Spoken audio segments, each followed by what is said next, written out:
Dr. Ocampo, for being here. Of I'm course. Sam. My pronouns are they, them. I am the youth organizer for here in Queer at Gente. Uh-huh. So I work with our queer and trans youth primarily. We're here at the Gente Garden, hoping for you to share some of your knowledge with us. We've been working on a video about like queer and trans folks in the IE, and also just talking about zooming out, right? Mm-hmm. Talking about like language and how even like these broader issues and kind of violence is rooted in a lot of the language and beliefs that we have. Yeah. So we're hoping to be able to learn from you. But before that, Mm-hmm. could you introduce yourself? Sure. Sam, my name is Anthony Ocampo. I'm a professor of sociology at Cal Poly Pomona. I think of myself as a professor, a writer, primarily, probably more than a professor these days. I'm from LA. I grew up in Northeast LA in Eagle Rock, which Mm, at the time I was growing up was very Filipino, Latino neighborhood. And my parents are immigrants from the Philippines. I'm queer. mm, So I'm happy to have this conversation with you because, I mean, one would think that we're moving in the direction mm. of violence declining, but as you know, it's still here and it seems like it's on the uptick. So this is a super important conversation. Yeah. Thank you so much for being here. Yeah. All right. So we have some questions and we'll just jump into them.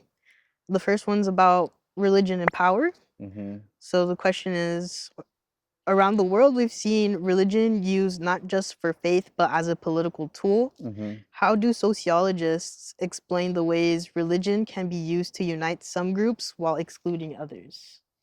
It's a good question. So when I think about the way religion can unite groups or divide groups, it's oftentimes a little bit of both. Mm, So when I think about my parents who are immigrants from the Philippines, as you may know, the Philippines, like similar to a lot of Latin American countries, is very Catholic. You go to the Philippines and you see images of Jesus and the Virgin Mary and saints everywhere, and it's very much like any like Latin American or Latinx household. And so it was just basically to be Filipino and to be Catholic was one and the same. I mentioned that because when my parents were growing up, when my parents migrated here, religion played a big role in helping them find community, helping them feel like they had a sense of belonging in a country that they weren't from. mm, And even to this day, a lot of their friends came from the church. And I know that that's not a story that's unique to them. There are a lot of immigrants from not just from the Philippines, but Latin American countries, Mexico, other Asian countries, African countries, Caribbean countries, where religion and ethnicity, identity are basically one and the same. mm, So, on the one hand, religion serves a function, it can provide community and belonging. It can provide resources for a lot of marginalized communities of color. On the other hand, as queer folks, trans folks, we know that religion can also have the complete opposite effect for us. I remember when I was coming out in my early 20s, which is 2 decades ago, seems like forever ago.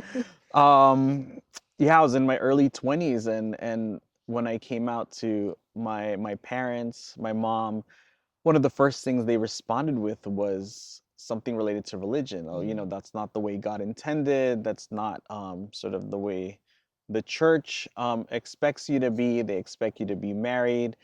And even though at my church I didn't have any explicit messages that said, if you're gay, you're going to go to hell. mm, When I was writing my book, when I interviewed a lot of children of immigrants, they told me those stories about mm, being in churches and then being in families where they heard that kind of narrative. Also, I remember times in which it was more subtle. So during the time of, I'm not sure if you'll remember this, but 2008, when California was trying to figure out where it stood mm, on same-sex marriage, marriage equality, there was this moment where I went to church with my parents, and instead of giving the homily, the priest invited a random parishioner talk about why you should vote no on Mm, same-sex marriage, which for me was really difficult because all I did was see this sea of immigrant families, immigrant parents, children of immigrants that were internalizing this message. And I was like, this is where it starts. This is mm, where the homophobia starts. This is where the transphobia starts. And it's often legitimized mm, by religious doctrine. right. Yeah, I think I think, is it Measure A? Or not Measure A, or something like A. Prop Is it 8? Prop 8? Yeah, Okay, yeah, yeah. yeah, yeah. It Yeah, was somebody Prop was 8. talking about that yesterday at a thing I went to. Um, and we're sharing like same sentiments as well of like the way that like people signal whether they're supportive or not in these Yeah. different ways, and like one of the ways that this person um like understood or kind of saw whether their parents would be supportful of them being gay was like they saw their dad had a Prop 8 like Oh, wow. sticker Yeah. on their truck, and was like, "Ooh, yeah, no." Yeah, back then it was the Prop 8 stickers. It's sort of confusing because yes on Prop 8 was against Mm, marriage equality, and no on Prop 8 was for marriage mm, equality, because it had to do with the definition of marriage. But you're right. I think it was interesting to see signs whenever mhm, you would drive in neighborhoods and you saw yellow signs that said yes on 8. As a queer person, I felt less safe. And sometimes those neighborhoods were immigrant neighborhoods where I'd see those signs. And then, of course, on the flip side, if I heard of a family member or an auntie or a cousin vote no on 8, mhm, even if they weren't talking to me, it sent the message that, okay, this is someone that I'm safe to talk to. And at the time, I wasn't really as open about my queer identity as I am now, mhm, because it was, still a scary time. And um, having those signals, those little clues, really helped for me to decipher like where it was that I could be safe. And I mm, think that that's the gift and the curse of being queer, mhm, trans, and also a person of color is that we get really good at being able to clock the signs or being mhm, able to recognize like the hints to let us know that this is a safe place for us. And that right. was a really big moment where we honed that skill. Mm, thank you for sharing. All right, so we're gonna move on to our next question, Mm-hmm. and this one's about labor, power, and migration. Mm-hmm. We live in a capitalist society where our value as humans is only worth how much we can produce. Yeah. Whether that's working in a field picking crops, Mm-hmm. working in an Amazon warehouse, or even providing services to our community. Can you explain In a in nutshell. a nutshell, how labor and immigration have shaped this country to become what it is today? Absolutely. I'll try to do as best in a nutshell as I Yeah. can. So the question is, what's the relationship between immigration and labor and how this country was built? Mhm. Well, as we know that even though a lot of people think of the United States or as America, as like folks like to say, this is the land of the free, home of the brave, about liberty and justice for all. Mhm. For those of us that have picked up a book or learned history, we know that the history of this country is actually quite the opposite. This is a country that was built on enslaved Africans who were brought here against their will, tortured, killed, etc. And then even after the quote unquote end of slavery, there was the Jim Crow laws that have relegated black folks to the margins, lead to higher rates of incarceration, and that's a space where folks are doing free labor as well. We also Mhm. know that the U.S. was founded on the genocide of indigenous peoples, many indigenous nations across this country, and so in some ways the history of this country is violence for the purpose of exploiting labor, Mhm. labor that has made this country as prosperous as it is. And immigration is part of that story. It's ironic because I think people like to tout the United States as this nation of immigrants, but when we think about the different experiences of immigrants, it's often the case that immigrants are allowed in if their labor can be exploited for the profit interests of those in power in the United States. So when we think about the industrial era, we think about European immigrants, and then we think about the railroads, we think of Chinese immigrants. When we think about agriculture, we might think of Mexican and Filipino immigrants, as well as Puerto Rican migrants, Mm. who, even though they were citizens, were brought here for their labor. And the irony is, this country is benefiting off the labor of folks of color, for the past century and change, centuries and change. But when it comes to granting folks of color, immigrants of color, the same rights, the same access to opportunities, basic things like education, healthcare, safe communities, the experience of being able to live their life freely, and not be surveilled and policed. It's not often the case that the folks that are literally building this country up to be what it is are getting the benefits that they are afforded. I think about what you said earlier, Sam, about the way this is a capitalist country and the way that this is, a country that's obsessed with profit and more and more and more and accumulation. And I think about how that relates to the queer and trans experience. So I think what's interesting is that this idea that immigrants have to earn their sense of belonging, they have to work, they have to produce, they have to make something of themselves, they have, in order to feel like they're true Americans. That logic has trickled down to their queer and trans children, who all of a sudden, when they realize that they're marginalized in some way, perhaps similar to the way their immigrant parents were, they witness their immigrant parents toiling and laboring to earn their space here, and they end up sort of adopting the same logic. Mm. When I was a kid and I was sort of grappling with my sexuality, I look back and I think about the ways that I excelled at school. I dove into my academics. I made sure I went to, not like college and grad school, and all of those things were ways that I felt like I could win back points with my immigrant parents if ever they were to find out I were gay. Mhm. Um, and what was interesting about interviewing and having the chance to talk to other queer and trans children of immigrants over the course of the past 15 years, I've learned that that's not just about trying to win approval from their families and communities. It's also just a strategy of survival. I had a lot of, queer Filipino and Latinx folks that I interviewed that said as early as elementary school and middle school, they were thinking about college and they were thinking about, their future careers, not because they were obsessed with academics, but because they thought, if my parents kick me out of the house, I'm gonna need a way to support myself. Mm. And college is my way to a good job. Good job is a way to financial stability. Because what's gonna happen if I come out and all of a sudden they don't accept me? I'm gonna have to figure out things on my own. Right. Can I veer off questions a little bit? Please do. Yeah, Okay, yeah, yeah, because yeah. I think one of the things too, I'm thinking about like immigrant parents Mm-hmm. and like I think like what you highlighted about like queer folks then kind of feeling like, or a lot of folks then trying to go into academia Mm-hmm. as like almost like a safe place to be able Yeah. to succeed, right? And like survive. Mm-hmm.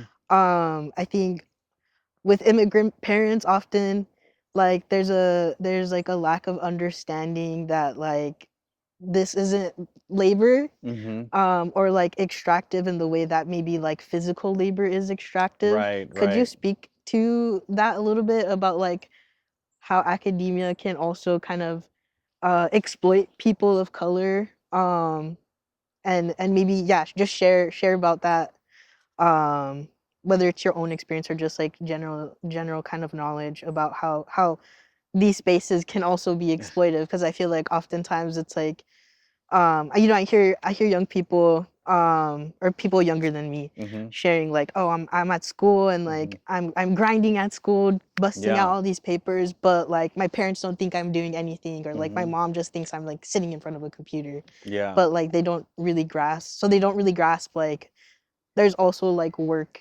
that's happening here, and like also just like extractive um things happening from also just like the young people in school, or just like other marginalized folks that are in these spaces. Yeah. Yeah.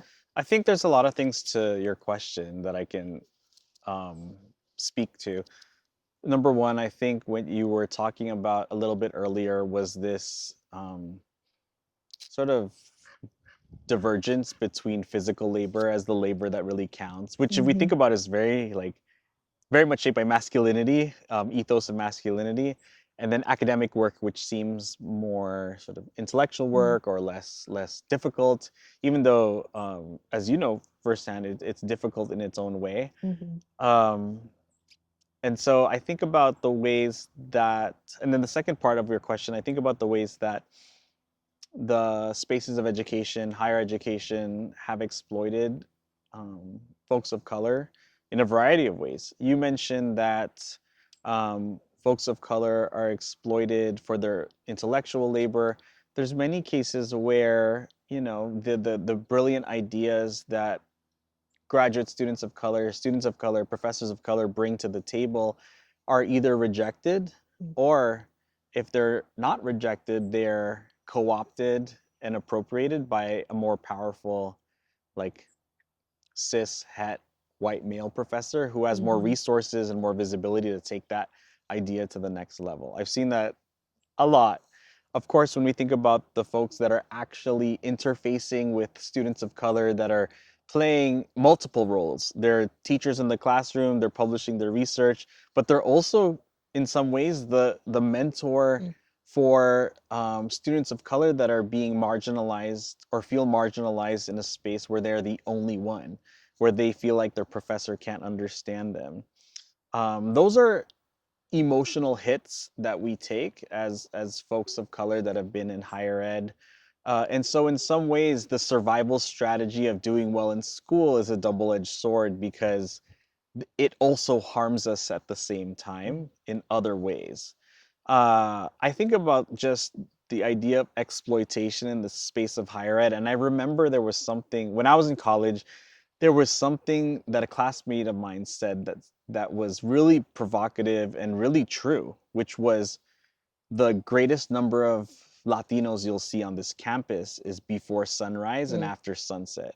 And the implication there is that the people that keep the university going, that make the buildings look nice, that keep the classrooms clean, that are working in the dining halls for the most part are Latino or immigrants, and they're not sort of earning the same as the folks that are doing the intellectual work. They're often invisibilized. I remember when I was in college, it was interesting to observe that, the black and brown folks, when we would go to the dining hall, we would sort of make friends with the staff that worked there. They became sort of our, pseudo aunties and uncles.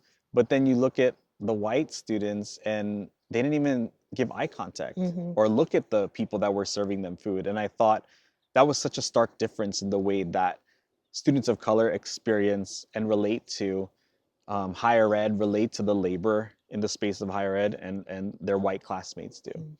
Yeah.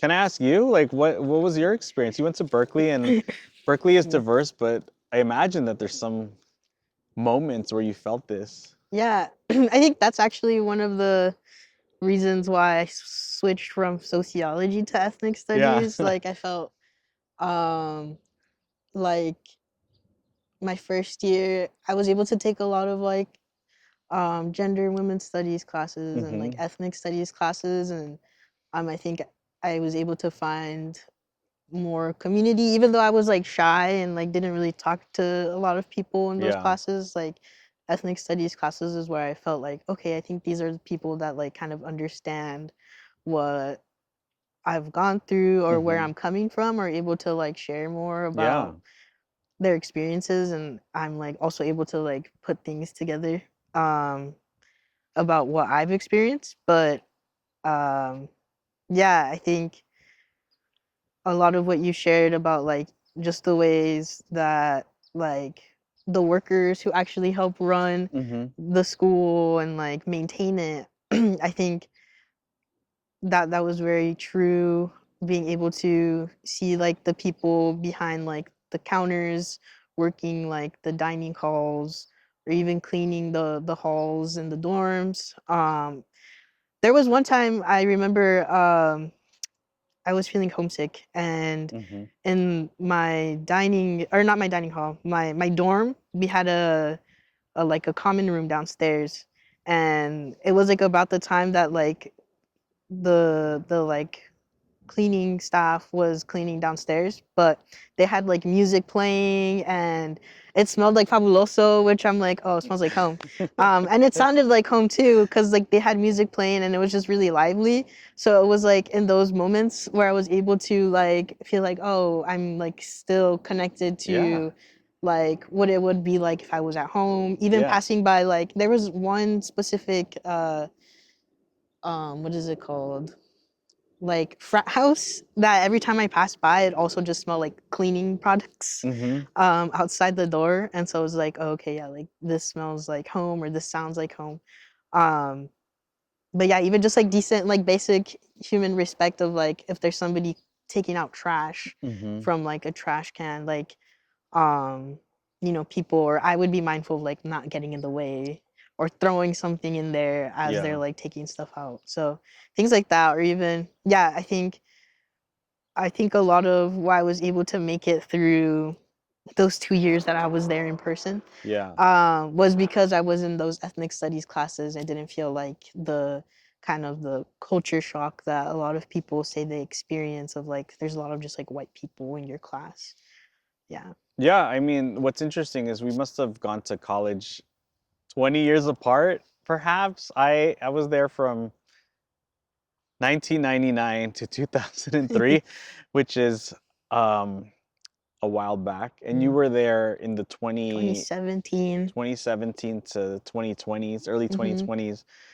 And what is both um, heartening and disappointing about hearing your story is that it's heartening because I feel like we had the same experience, so it gives us a way to bond with each other. But it's disheartening because the same terrible things that I experienced in college are still happening Mm. to queer and trans students of color to this day.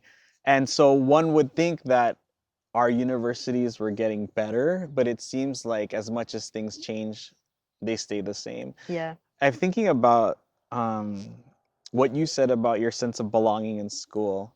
And I remember when I first got to undergrad, I went to Stanford, which apparently were like We're like foes, rivals or yeah. something, but Boo. I've never been to a football game in Yeah. my life. But um, similarly, I lived in I went to classrooms where most of the students were white or sort of knew how to navigate whiteness. And then I lived in a dorm that was predominantly white. Mm. And, I had a lot of moments of culture shock in the dorm, and most of my classmates were white or knew how to navigate whiteness. And I felt like being from LA, being in a place where most of my friends were other folks of color, black, brown, I felt like the topics I cared about either fell flat or Mm. they couldn't relate or they were outright resistant to me talking to. I remember one of my classmates was like, "Why does everything have to be about race with you?" And I thought, I wasn't even talking about race, but somehow you have couched my comments through the lens of race because you're uncomfortable. Mm. Back then, we didn't have the term white fragility, but that was what was happening. But the social experiences of feeling marginalized from my white classmates, they translated like you to the classroom. So when I'd walk into a classroom, a psychology classroom or history classroom, and most of my classmates were white, the fact that I felt like I couldn't talk in the dorm carried over to the classroom. Mm. And in the classroom, I felt like I had nothing that was of worth to say. And so I didn't talk. Mm. And it wasn't until I started taking classes in Asian American literature, Chicana feminism, African American psychology. Those were the places where I could bring my full self to the classroom. I could bring my full self to the discussions in class. I could bring my full self to writing in the way I wrote my papers. I could bring my full self in terms of the research that I chose to do. I could bring my full self in terms of like being myself and not Mm. having to be the representative for my community. I could just be shit talking Anthony that is kind of unserious a lot of the time, that loves, like Disney and pop and all these things, R&B, hip hop, etc. I didn't have to sort of typecast myself in the way I did in white spaces. Mm, And it was in those ethnic study spaces that I was able to build, I would say, like my intellectual confidence. And also, I learned that it's not just the fact that we're bringing our experiences to the classroom, we're bringing our knowledge to the classroom. So, you're from Pomona, I'm from Northeast LA.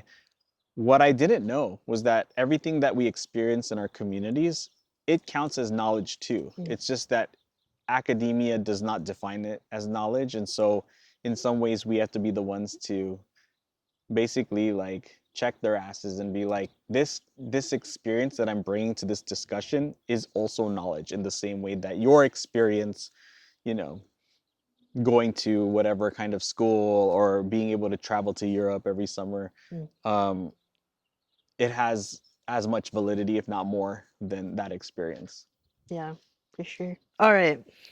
So our next questions are about targeted violence against Hmm. LGBTQ communities. There's two. Yeah. And the first one is many governments and leaders talk about protecting family values or traditional morals. Hmm. How do those messages shape how people perceive and treat LGBTQ plus communities? Yeah. Um, so it's interesting to talk about this contradiction between family values and then acts of violence Mm, against LGBTQ communities. Those seem like they're contradictory from each other. But for some reason in this country, we have a political party that presents itself as the party of family values, the party of pro-life, and yet so much of their policies, so much of their actions, their beliefs are literally geared toward tearing families apart. We think about the when I think about the anti-queer, anti-trans policies that exist, everything from banning queer and trans authors from libraries, which are often the books that are lifelines for young mm, queer folks who don't have the safe space to be themselves. They turn to books or they turn to film, right? The fact that those cultural products are being banned is scary to me because it means that there's going to be a new generation of queer and trans folks that are going to experience what I experience, what you're experiencing, as opposed to feeling represented and seeing their stories rendered in the page or rendered on screen. I think about the ways that um, school districts are targeting trans athletes, that are punishing families and physicians that are trying to support trans kids.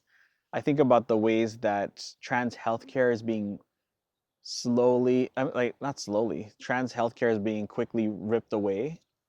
It was we got to a point where access to health for trans folks was starting to be on par, being able to um, have access to doctors that could help you navigate aspects of being trans, coming of age as a trans person.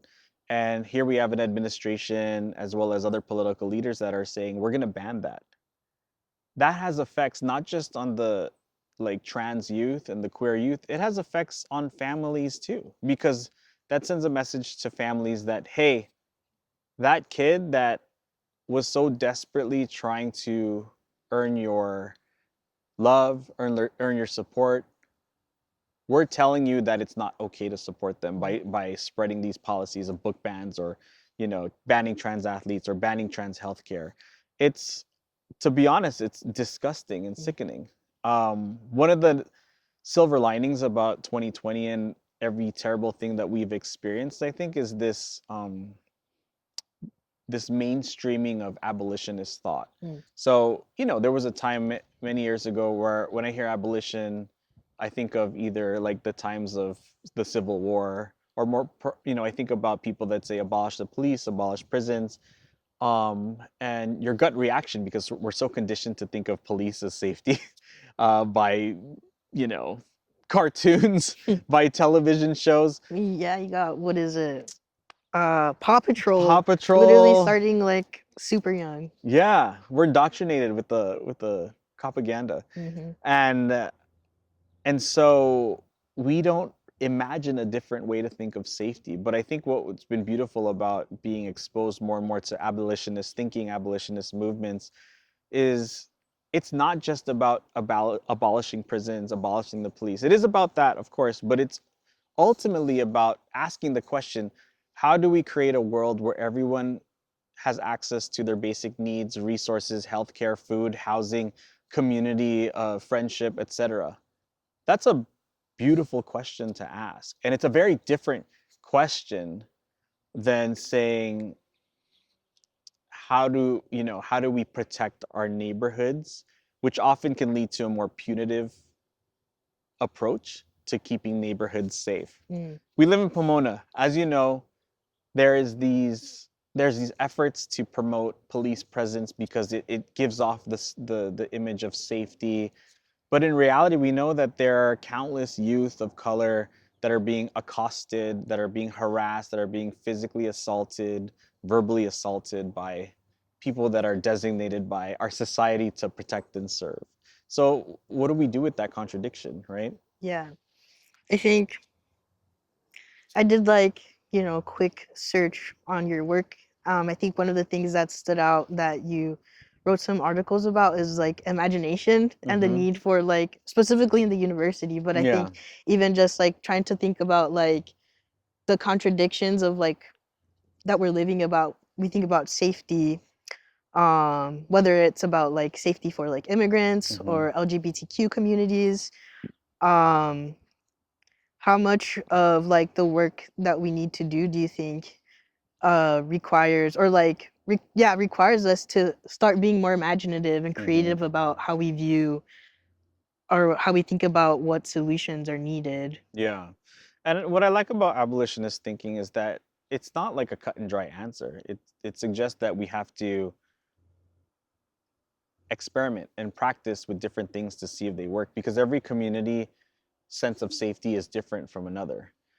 I don't know. Like the irony is that I moved to Pomona maybe 10 years, around 10 years ago, and I've never felt as safe Mm, in a neighborhood as I do in Pomona. Why? Because all of my neighbors are friends with each other. They all know each other. We all look out for each other. And I can't even count on one hand the number of times police have been in my particular cul-de-sac, mm, right? I know that they patrol elsewhere, like throughout the neighborhood, but in some ways, I think the lack of a police presence in the particular cul-de-sac where I live has contributed to my sense of safety mm. because I feel like it's the community that keeps me safe. It's the community that watches out to see if everything's okay. And yeah, we know that punitive approaches just leads to more discontent, lack of trust, just more chaos. I mean, we live in Southern California, and like a lot of other cities, we're witnessing just the havoc, the terrorism that ICE is bringing to communities. People feel terrorized, and that's just plain fact. Yeah, so would you say that like this is a time to embrace like not even just like alternatives, right, but just trying to experiment more too and like being imaginative. I think you speak to about like community, and that's something that like Gente is really rooted in, like Yeah, figuring out like what exactly it means to feel safe in community and what yeah, that looks like I yeah. could you share about like even like are there any like specific practices that you in your like little corner of your neighborhood in Pomona, like things that you do that like make you feel safe? You know, when I think about what makes me feel safe in my neighborhood, I look at some of the signs that it is a safe neighborhood. One of the things I love most is I see children of color, like black kids, brown kids, that are just playing in the neighborhood unsupervised by themselves. They're Mm, biking around, they're screaming and having a fun time. And that makes me happy because we hear too many stories like of Tamir Rice, where he was just a kid that was playing and was seen as threatening by police and was murdered by police, right? And so it's when I see moments like that, my instinct is to try to ask myself, how can I increase moments? Like, what can I do to contribute to moments like mm, that? So getting to know the kids in the neighborhood, asking them how they're doing, letting them know that there's someone that besides their parents is keeping an eye to make sure that they're safe. That's celebrating they're playing. That's Mm, celebrating who they are. The idea that they don't have to police their behavior. They can just live freely, as all kids should be able to feel. mm, It's an ongoing question. The irony about being a professor and getting a PhD is that a lot of the world thinks you know things, and I almost feel in some ways the more I know, the less I know. And so I feel very much a student, very much so of these abolitionist ways of thinking, abolitionist movements. I'm relatively new to it compared to other scholars and other activists. And so I think, again, one of the things that I do is just I ask a different question mm, instead of thinking like, what like do we need more police, do we need more rules, do we need more punishment, how can we, like, even in teaching, right? Like in my classes I don't have a lot of punitive policies. I have policies that ask students to have standards, but that's different than punitive policies. I have in my classroom discussions, I think of ways in which students could know that the knowledge that they have from being an immigrant or a child of immigrants or being someone that's lived in two countries, that counts as knowledge in my classroom. And that's all part of the spirit of making folks feel safe. mm, I can't say that I have a one size fits all answer, but one thing that has served me well is just asking the question, is there a sense of safety for the folks that have historically been the most marginalized? mm. Right. Moving on to our next question. Do you see similarities or patterns between the way trans people are treated and the way other groups have been targeted or excluded now and in the past? Oh, that's a big question. Um, so when I see on TV what is happening to trans individuals, the trans community, I can't help but think about the way that systems, people in power, the dominant group has enforced rules and policies and just ways of knowing that try to erase or violently, punish trans people for existing. We know that it's still the case that trans women of color are the biggest target of violence in this country, if not the world. And yet, when same-sex marriage happened, there was this attitude of like gay liberation, everything is fine. But that's because there's only a certain subset of the LGBTQ community who has access to marriage. There's a lot of the LGBTQ community that, including the trans segment of that community, who are thinking about more basic things like medical care, employment opportunities, homeless, housing security, homelessness. And so the idea of thinking marriage is the end all be all solution is just not correct. Mm-hmm. And I think gay people who are not trans have also contributed to this as well. Um, so I think there are similarities in the sense that a lot of marginalized groups experience being withheld from healthcare.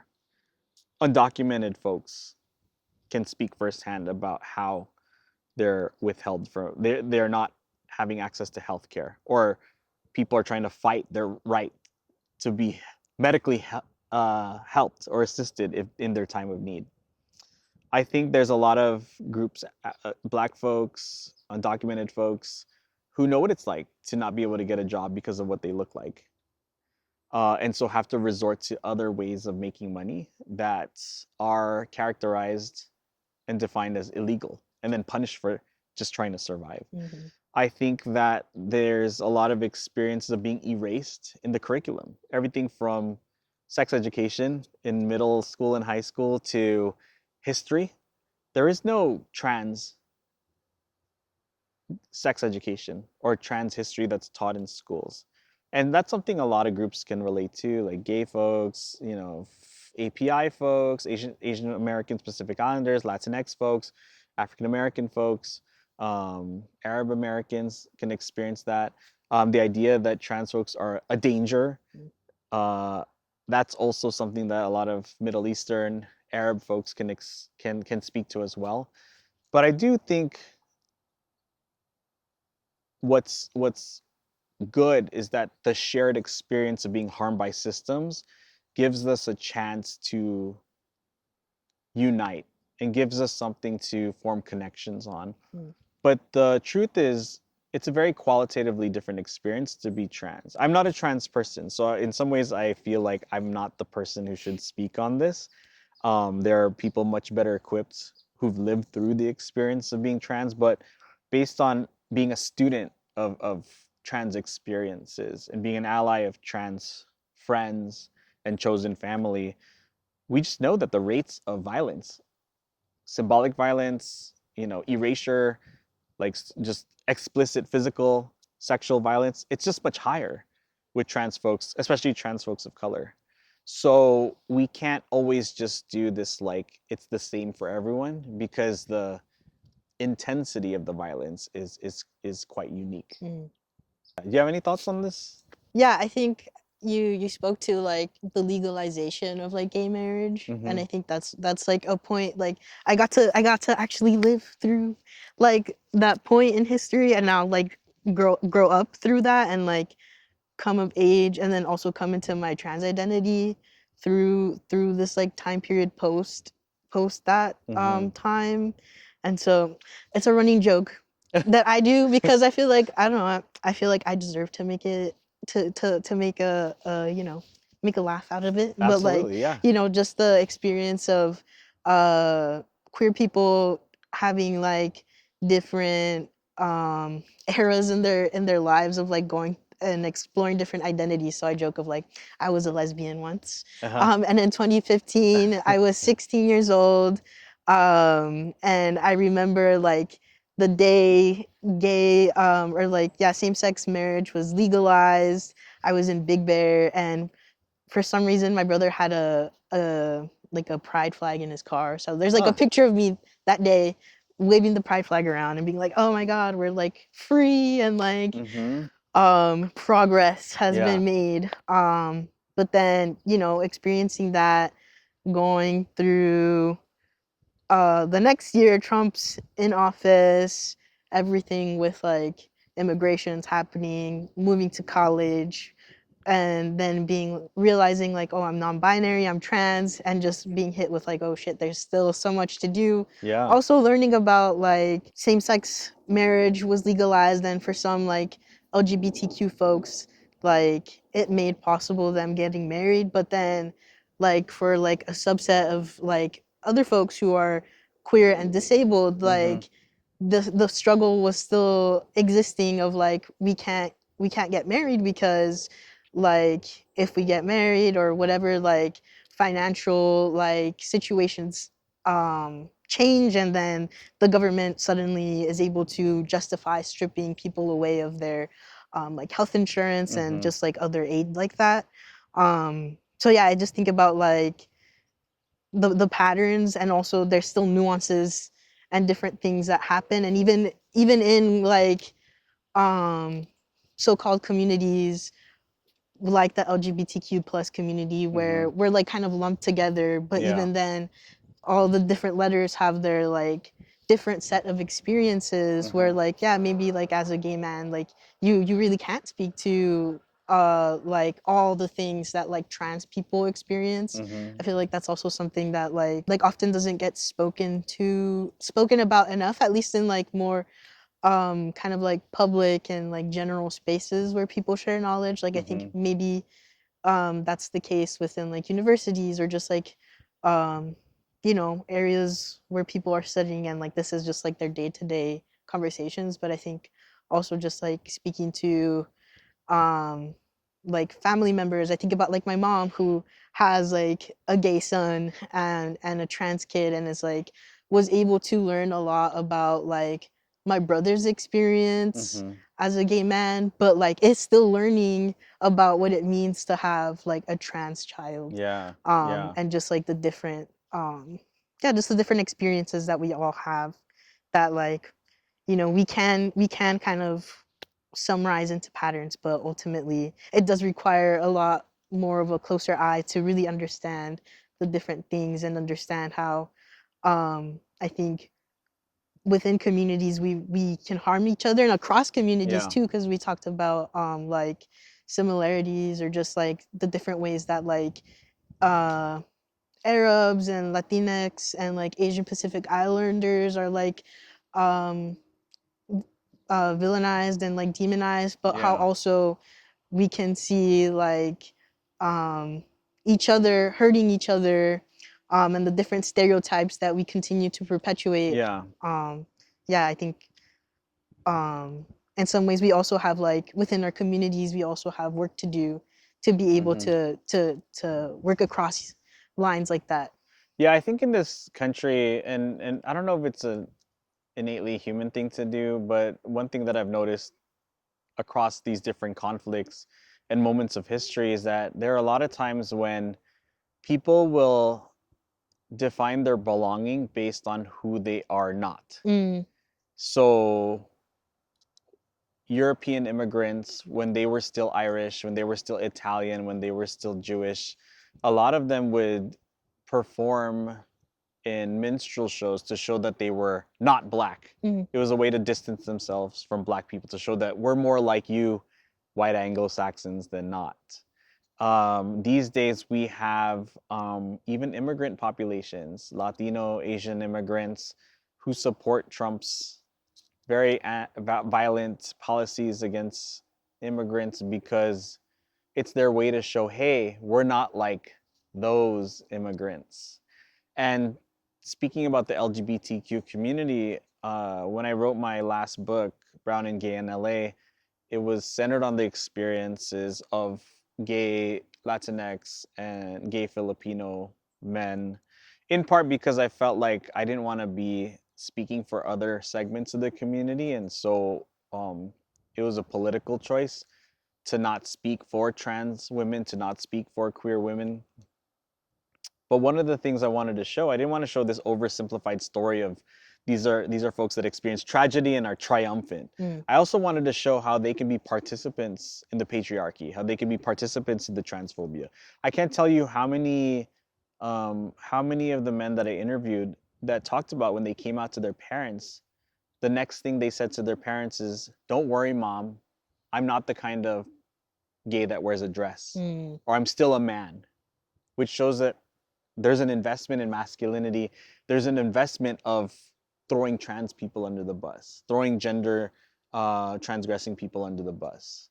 I would like to think they've learned from that. I interviewed them quite a while ago because of like trans visibility, but it's still the case that I meet gay men that are very invested in the patriarchy and very invested in masculinity. The same thing that caused them harm as children, mm, they are now paying into with comments like that, which speaks to what you were talking about earlier about violence in language.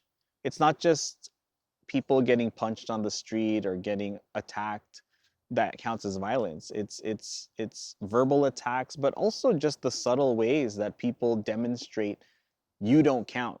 We are erasing you. We don't want your thoughts or opinions. We don't even want you in the room. mm, There are many language cues that signal that. And I think gay men can be just as guilty. Um, cis gay people can be just as guilty at fucking this up as well for trans folks. right. And the irony is, there's a queer black scholar named Roderick Ferguson, wrote a book called One Dimensional Queer. The irony is when we think about the gay liberation movement, we often herald that as this amazing moment.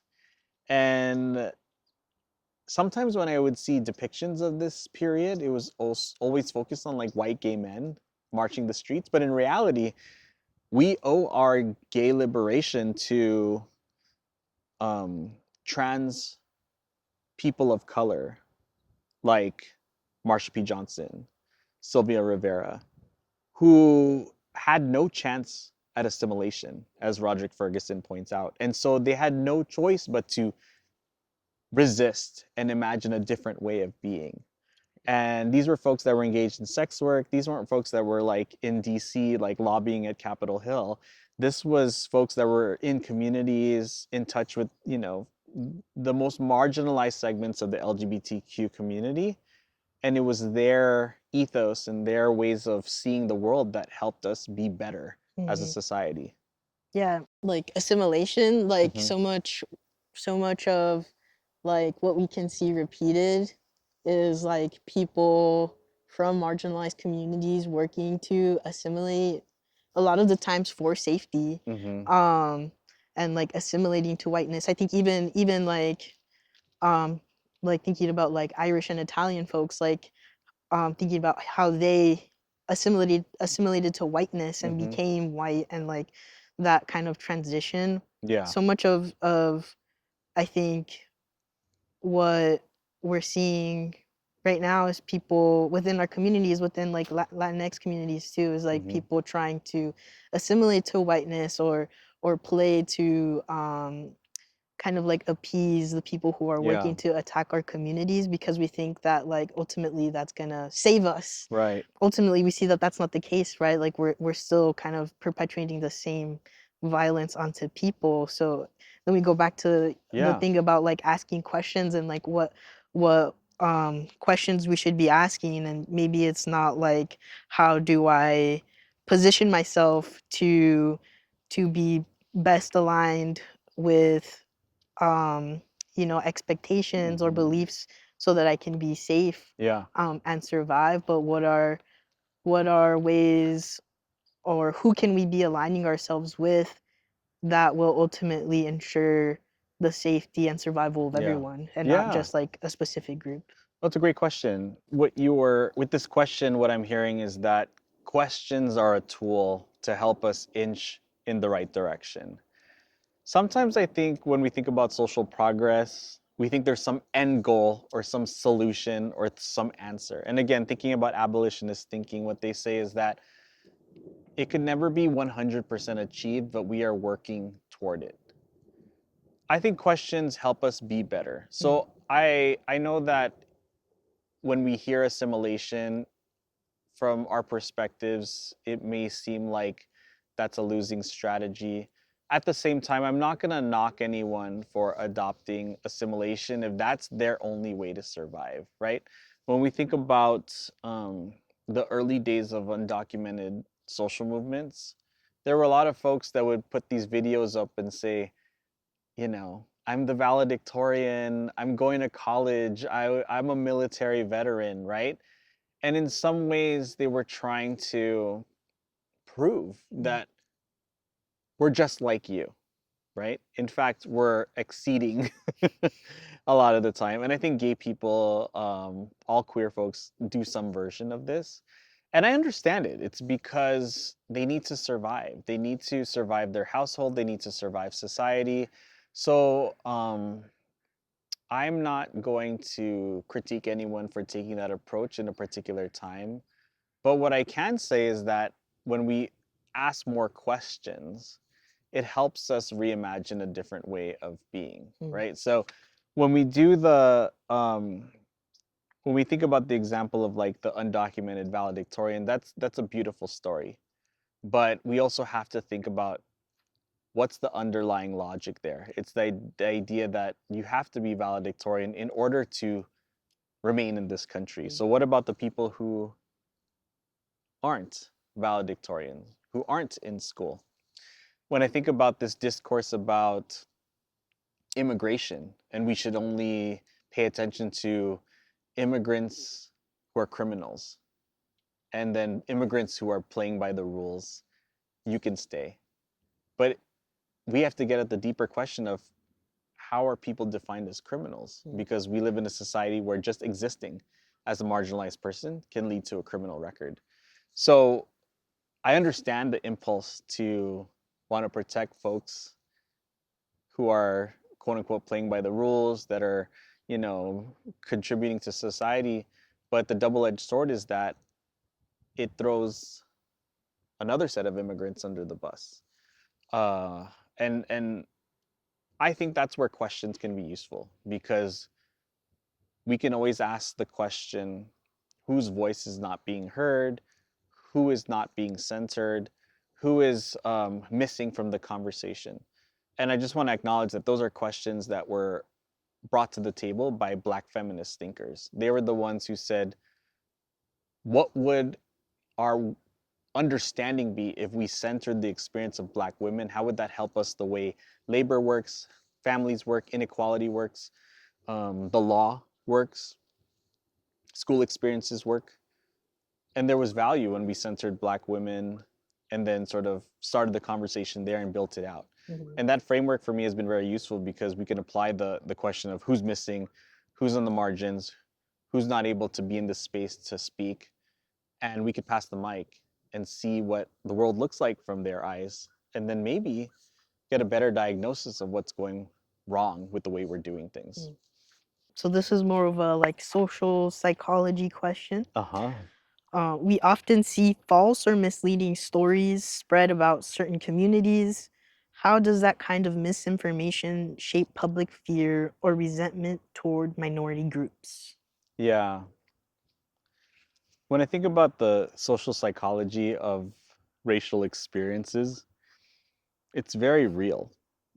There was this team of psychologists at UCLA that did this study where they interviewed different undergraduates of different racial backgrounds. And they asked them straight up to just say, hey, I'm going to ask you, what are your stereotypes about these racial groups? I'm going to say the racial group and just give me the first thing that pops in your head.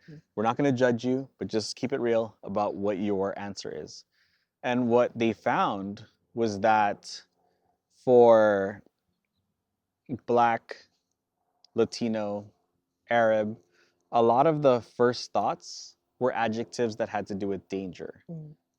Dangerous, fear, terror, gang.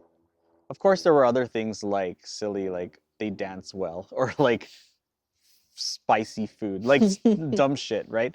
And then for Asian Americans, they wrote things that had to do with the model minority myth. Smart, hardworking, also had to do with passivity, sort of docile, quiet, shy. And if you think about those adjectives that are attached to different racial groups, what it does is it pits groups against each other. And so it becomes very easy for media, it becomes very easy for everyday folks to say, oh, like, why can't Black people do it the way Asian people do? You know? Or let's apply it to the LGBTQ community. Why can't trans people act like gay people, right? And you see the problem there. It pits groups against each other. It sort of um, makes you think of it as a zero sum game, like we're scrambling for crumbs, when in reality, our attention is on the wrong thing. Right. Mm. I think right now, like, what are your we're talking about like misinformation and just Mm-hmm. like also like almost an unlimited access Yeah. to information. How do you see just the time that we're living in Yeah. affect like the way that we're focusing on different issues and maybe even being distracted? When I was coming out and my family didn't really accept me being gay, I was in grad school studying sociology. And so my first instinct was that I had to accumulate data and facts to prove to them that gay people are just as wonderful as straight people, right? And I thought that accumulating facts and data and statistics would be the way to move my parents or other family members in the right direction. It really didn't do much, right? And so even before the misinformation that we're seeing on social media, I was already getting the sense that people have this weird resistance to facts, or facts aren't everything. Like data is not everything. That doesn't change people's hearts and minds.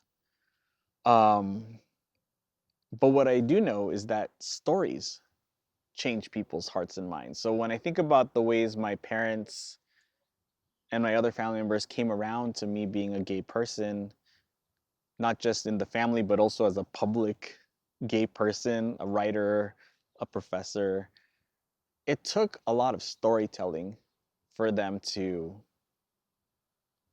start aligning with the way I saw the world. And it wasn't just learning stories about myself, it was learning stories about all kinds of different gay and trans people. Folks that in their eyes could pass as straight, but other folks who very much transgressed gender boundaries. So I say that because in some ways, the misinformation that we see spreading rapidly across social media platforms, what's going on there is that storytelling is being used in a harmful way. It's being used to denigrate, it's being used to erase, it's being used to justify violence against marginalized groups. Um, and the stories that people in power have access to, the way they're able to spread it through algorithms, it's scary. It's very scary because they can control the narrative. And that's where I think like organizations like Gente, this conversation here is so useful because it's conversations, it's the storytelling that starts to chip away at that. I use the micro level example of my parents and the way they came around to queer and trans people, but it gave me a window into what's possible if storytelling from the margins was able to be done in mass. When I was a kid, I didn't see any gay people on TV except white gay men that were, fabulous in Palm Springs. I aspired to be one of those fabulous gays in Palm Springs, so no shade. But also gay men dying of AIDS during the AIDS epidemic. And that's all I had exposure to. And I would remember whenever I would catch a hint of a gay person walking the street or one of the upperclassmen that were living their best gay life or best trans life, I would watch them from a distance as a way to reimagine that I myself could have that kind of freedom one day. And so with storytelling, what's interesting is kind of like a garden. You plant a seed with those stories and you don't immediately see the returns of it, but you wake up one day and you realize that the landscape is different because that story was planted. And so I guess that's I want to sort of end in a spirit of hope and optimism that I really do believe stories are the way to change the world, to change families, to change communities, to change minds and hearts. Maybe I'm being a little too optimistic, but I've witnessed it in my own life, the ways that um, telling a really good story, whether it's orally like we're doing now, or whether it's in a book, or whether it's in documentary form or film, or comic books, or a TikTok, which I have no idea how to use, but I'll watch all day. Um, those do something to shift the needle in the right direction. We just got to commit to it and be 110 about it. Because the folks that are trying to erase and harm us and marginalize us, they're using storytelling so well. And so we kind of have to tell our stories to counteract and resist that.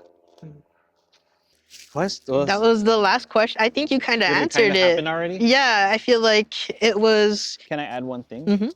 So I think one of the ways I want to move forward as gay and trans folks of color is I think we're so locked into this idea that being gay and trans and being a person of color is about the tragedy you experience and then triumphantly like overcoming the odds. But as someone that writes stories as part of my livelihood and I guess my calling in life, I've come to realize that telling mundane stories about queer and trans folks is important. Like queer and trans folks just kicking it and partying or laughing, because that's part of the full spectrum of our humanity, not just the terrible things, not just the triumphant things. These days, I feel like I like writing and I like telling stories about myself that are kind of unbecoming or terrible. I like to joke that like gay and trans people deserve to be able to be fucked up too. Like we get to be the villains too. So that's kind of where I see the quote unquote next direction is sort of queer and trans folks of color embracing the full spectrum of their humanity. Not just the good, not just the bad, but everything in between. Thank you. All right. Yeah, I Okay. think that was good. Like, that's our